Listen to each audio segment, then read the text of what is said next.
यवतमाळ जिल्ह्यातील राळेगाव पोलीस स्टेशनच्या हद्दीतील सावनेर येथील शत्रुघ्न कुमरे वय वर्षे 70 हे 28 जुलै रोजी जनावरांना चारा आणण्यासाठी शेतात गेले असता चारा घेऊन परत येत असताना राळेगाववरून गडचांदू येथे जाणाऱ्या जायलो गाडी क्रमांक MH 34 AV 9630 ने शत्रुघ्न कुमरे यांना जोरदार धडक दिली आहे। या धडकेमध्ये शत्रुघ्न यांचा जागीच मृत्यू झालाय। ही धडक एवढी भीषण होती की कुमरे हे जवळपास 20 फूट पर्यंत दूर फेकले गेले।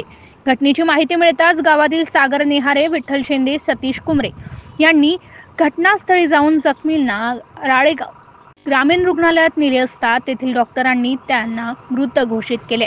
दरम्यान राळेगाव पोलिसांनी अपघातातील गाडी पोलीस ठाण्यात जमा करून चालकाविरुद्ध विविध कलमान्वये गुन्हे दाखल केले असून या घटनेचा तपास सुरू केला आहे। MCN न्यूज मराठीकरिता विशाल मासुरकर, यवतमाळ।